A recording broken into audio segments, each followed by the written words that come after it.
So if you own one of these second-gen Toyota Tundras, let me show you a problem that you might run into. An intermittent no start, and if it does start, you might see the RPM starts to drop, and then eventually the car or the truck will stall out. Now, typically, guys will go to the fuel lines and quickly do a fuel pressure check, and what they will find is the fuel pressure is lower than what it's supposed to be. And they will quickly run and think it's the fuel pump. They'll go replace the fuel pump, and then they have to take the walk of shame because the problem's still there.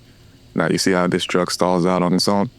That's the symptom that it will give you. But let me show you what the real problem is before you replace the fuel pump. Now, this is the problem right here, the fuel pump control module. The fuel pump control module receives inputs from the ECM depending on what the ECM receives and what it's demanding.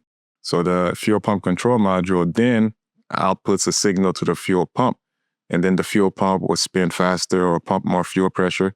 Now, this only applies to the 3UR FE. If you guys have the Flex Fuel 2nd Gen Tundra, this doesn't apply. It has its own separate system, and it's different from this setup right here. Now, on the regular FE engine, this is how easy it is to change out the fuel pump control module. Towards the driver rear, you're going to find this 12mm nut. What you're going to need is a 12mm deep socket with an extension and a 3/8 ratchet, and you should be able to break that 12mm nut just fine.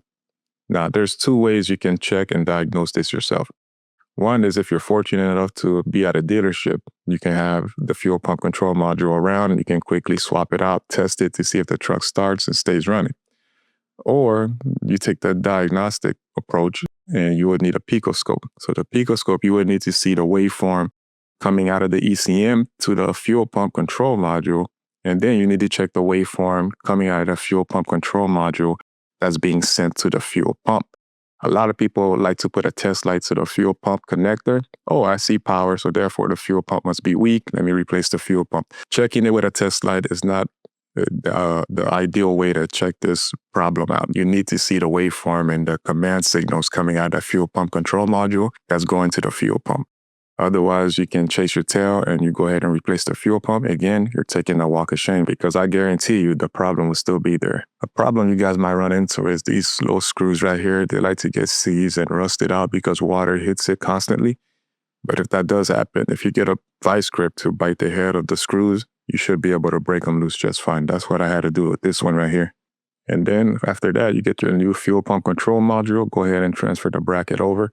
Now, you would think Toyota would send you a brand new bracket with the fuel pump control module, but they don't. This fuel pump control module costs about $300.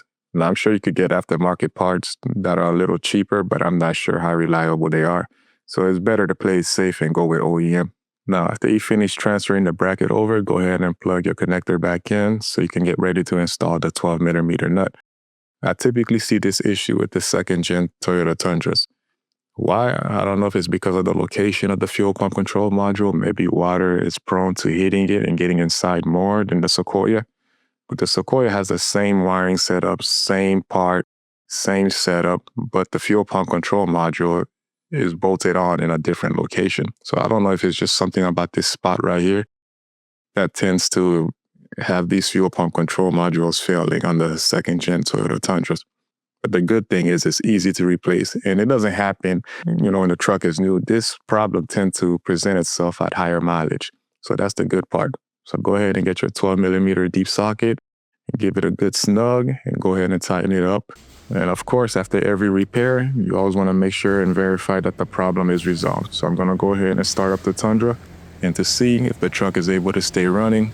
So far, the RPMs are nice and high, which is a good sign. Before, it will start to slow down a little bit.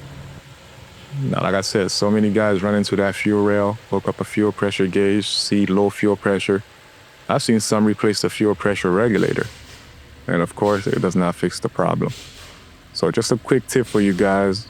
I didn't really get into detail on how to test it with a picoscope, but there is a way. I hope you guys found this video informative, and if you did, don't forget to hit the like and subscribe button. As always, thanks for watching.